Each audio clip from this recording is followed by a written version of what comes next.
Alright, it's the day before your recital. How do you feel? Feel great. It's going to be a good show. I'm ready. Yeah? Are you sure? You want to go? 95% sure. Alright, that's all we need, a 95%.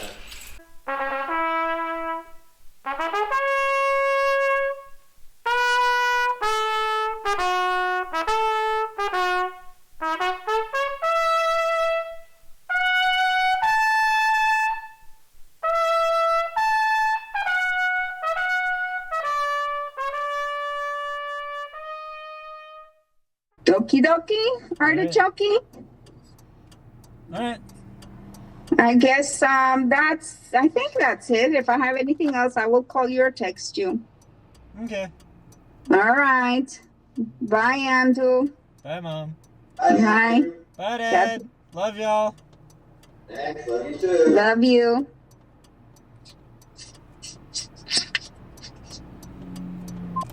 Hi, I'm Andrew Davidson. I like band. See what she thinks I can improve from musically, and I'll give her a good base of like what I'm capable of, you know, putting maximum effort into the trumpet. And so hopefully from there we can build on it for next semester. And hopefully around this time next year when I'm applying to grad schools, I can have a more professional sounding output from my instrument to the point where maybe I could be a contender to be a TA, not just at one of the schools where I'd be a TA right now, like a smaller state school, but more of like a larger state school, or hopefully even like a smaller conservatory would be wonderful for me. And I think that hopefully taking a gap year with this as my starting point will be instrumental in getting me work as a trumpet player further down the line. I just think there's something we could do with like comedy or something, like Dr. Nicholson. The big thing tomorrow though, I'm going to get up early. I'm going to try to get a really nice warm-up, good sound. Not going to drink any beer tonight, contrary to normal Andrew regulations. And, I don't know, probably at least like half a gallon of water. Get a good night's sleep, like 8 hours. Wake up, not going to have any coffee. Going to have some fruit for breakfast. You know, the good recital preparations that you're supposed to do. That everyone says they do, but no one actually does. And then from there, it's just a matter of how focused can I make myself during the day. I definitely want to have some time to meditate. You know, like, I'm not a big fan of a lot of Ryan's, like, hippy-dippy frou-frou things, but meditation, definitely there's something to it. Dude, nothing gets my stress out like beer and pizza. Alright, I'll be honest though. I really should have eaten better today, the day before my recital. But I was on my way to my observation and I hadn't eaten all day. And, well, you saw how late I got back from my observation. So I was like, alright, I'm gonna drive to the high school to make sure I have enough time to be there. You know, like a few minutes early. So I can go talk to Matt about band. And then I totally just like swallowed a bag of Taco Bell. Like, I didn't even chew it. I put like the fire sauce on there to lube it up, you know? And then it just slid right down. The day before my recital, we are now in the green room of the School of Music. Doing bando stuff. I can on the show. It's mine. You want to take him home? Nico, say hi. Okay. Makes a documentary. This is Nico. He plays the euphonium well. Thank you. Sorry, he needed to be in there. I felt he belonged.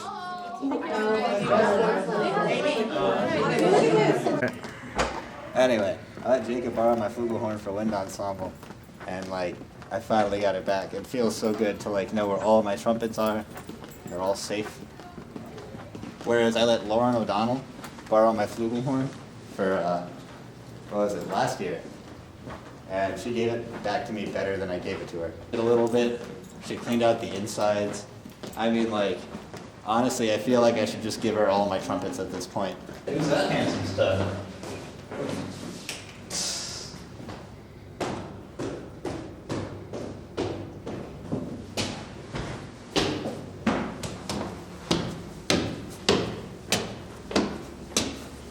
So weird. It's like everywhere I go, I see my face.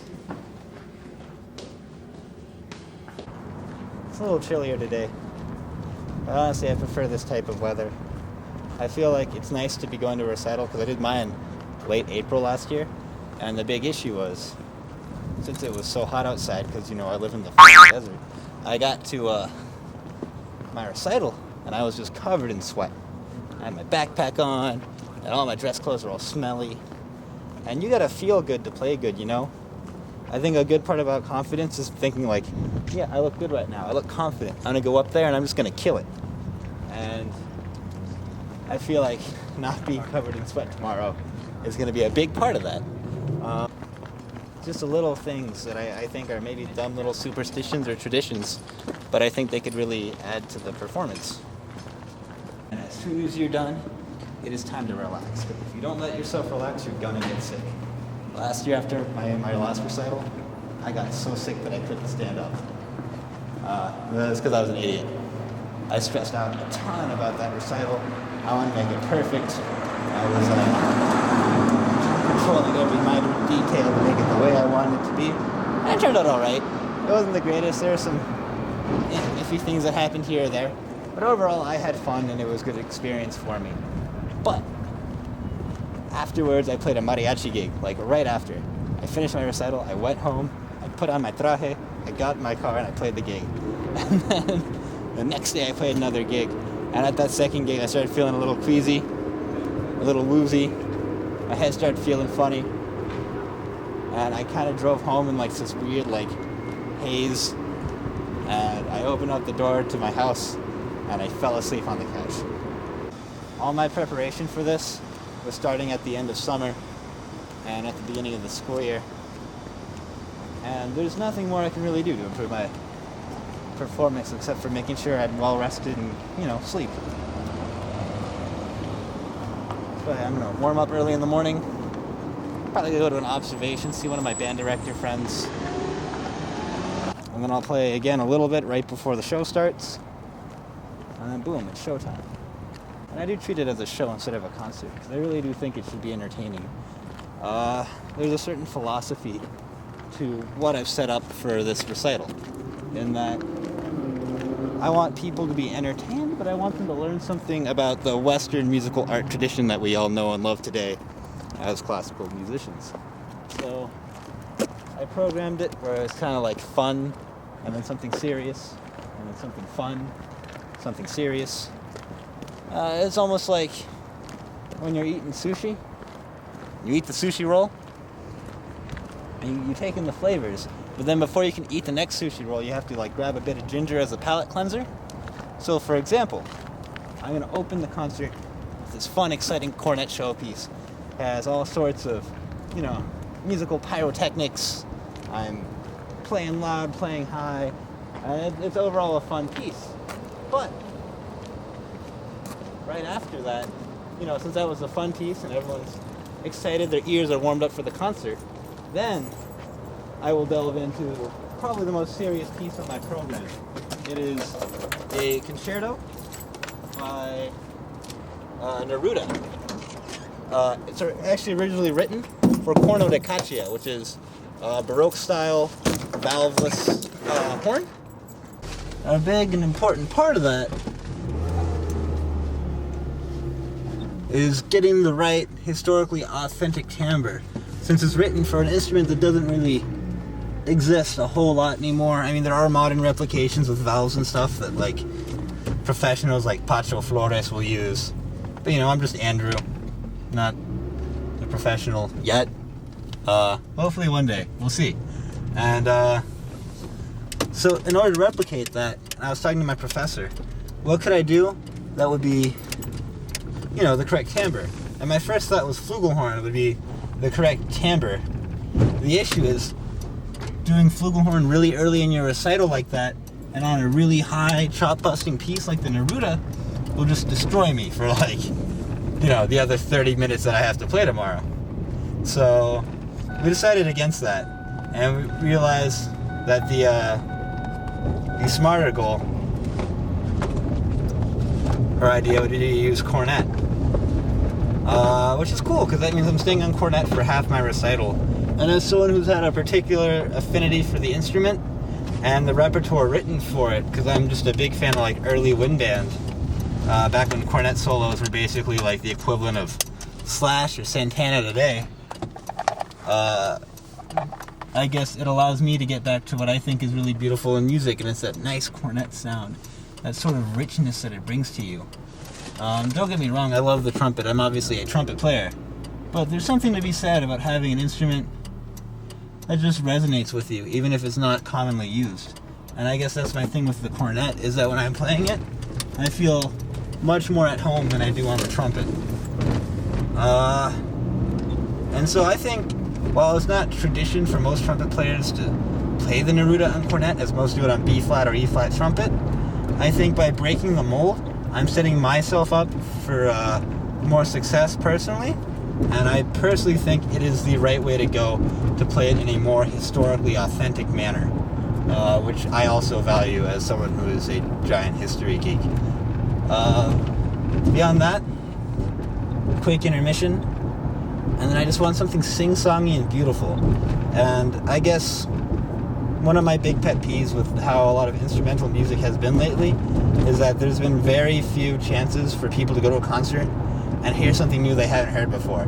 And don't get me wrong, a lot of people program the classics because it's something people like, something people have heard before, and, you know, that's what makes money. And in this day and age where orchestras are folding because they're not getting, you know, enough people going, it's important. But I also think it's important to put, like, new little gems that people haven't heard before. So I was looking through song cycles of what I wanted to do.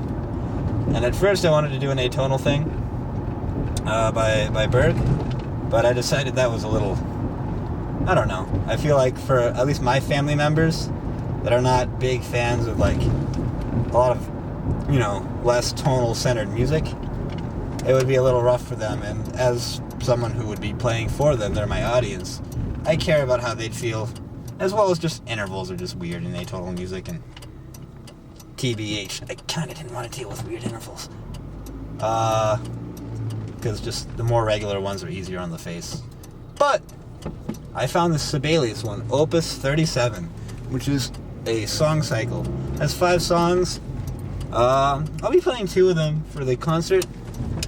The first and the last movement. And they're just these flowing, late romantic, beautiful pieces of music. All this lush chromaticism. And it's interesting just because the text isn't finished. It's hard for me to know what the songs are about, but I feel like I can still understand the emotions they're trying to convey. Because even if you don't quite understand what's going on, I feel like a lot of music you just feel in your heart. And a lot of subjects that music talks about, like love, and loss, and death, and happiness, whatever it is, it covers a wide range of human emotion, but a lot of those emotions are part of who we are, and something universal about it. And that's why everyone can enjoy music. And so I think this will be a good piece just for how emotional it is, but also because I think people will be able to connect with it and enjoy something new at this concert. After that, I'm going to bring out this brass quintet that I've been working with for like, I don't know, it's like our 3rd year of existing. And it'll probably be the last thing we'll do, because I think most of the people in there have gotten bored of it. And I basically just dragged them through this for my recital. I'm buying them pizza and beer, don't worry. You know, the regular college payment. Anyway, we're gonna have, I think, a pretty good time. The first thing the brass quintet's gonna play is gonna be a canzona by Gabrielli. And so, this is a really old piece, Renaissance era, you know, for like choir, accompanied by like cornetto and sackbut. But I love the way Gabrielli writes. A lot of it's pretty antiphonal, and I personally think it's important to have older music on your program.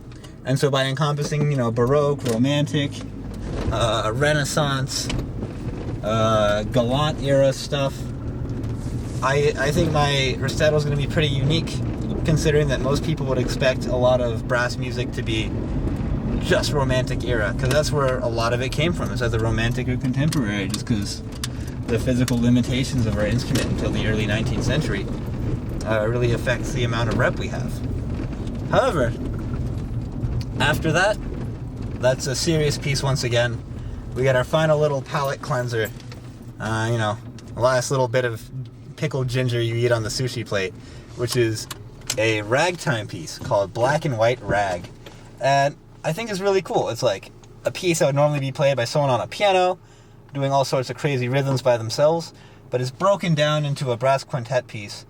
And the way we play it, it sounds, swung, but it's a cheesy type of swing. It's fun, it's campy. I think it's a perfect way to end my recital because it reflects my personality. If you listen to my Windman playlist, I have a ton of cheesy, campy little marches on there that I just think are fun. And I think it's important to get pieces that not only make people think, because, like I said, I have a couple very thought-provoking pieces on the recital where I'm doing some pretty weird stuff. Like that song cycle is not even written for trumpet. I just have the vocal part, and I'm playing that on the C trumpet. Just different things that might be unusual for a recital, but that I think make my recital unique. And I feel like a lot of the times as brass players, since we don't have a lot of rep, you hear a lot of the same stuff over and over and over, and it gets beaten into your head. If I had a nickel for every time I've heard the Artunian, or the Haydn, or the Awazin Sonata, I could buy myself a new horn if I wanted to. And so my goal here was to make a recital that wasn't just special to me, but just special in general, something that, people will really enjoy, hopefully, but also make them think about what more we could be doing as musicians and as artists and as patrons of the arts to keep creativity going. I feel like we've been stuck in a rut for a while, and an important way to break out of it is to look at your instrument and say, what else can it do? What else could I be doing to make this more authentic, more musical? And I pray tonight that at this time tomorrow, when people are walking away from my recital, they're thinking the same thing. Andrew, you're my favorite, and Texas sucks. In and Out is still better than Whataburger, but good recital. Divorced, Sauta. Andrew did a really good job. Oh, I hate the camera. Andrew did a really great. Where do I look? Do I look here? Do I look there? Oh my God. Andrew did a really great job. He crushed it. Time, unbelievable. Intonation, unbelievable. Amazing. Where's the birthday boy? Where's birthday? I'm done. Oh, he feels so Yeah. good. How do I describe this? Yeah, you guys never I feel, Andrew, and I think I speak for that everyone cup? involved So bad. in this recital, that I need a beer. My immortal words. Can I interview Andrew? Wait, hold on. I'm Wait, interviewing. Carrie's I'm interviewing me. interviewing. She looks like a news lady. Okay. Oh, how does it even work? Okay, well, the cameraman is not. Wide angle lens. Andrew, what's in that cup? Wouldn't you like to know? That's it. Okay, that's it.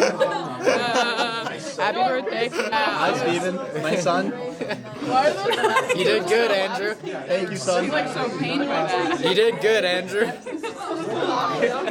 like a wedding video. Steven, you gotta talk into the camera. You just gotta get right up into it. Here, look, now it's We gotta get in a roommate. Hi, Andrew. Good job. Can we please stop this now? Andrew, you're really good at what's the game we were playing? Rock Band. Rock Band. That's your true calling, especially the vocals. Andrew, I am so very proud of you and that you have accomplished this much. You did a great job with your recital, and I love you. Good luck in the future. Yay.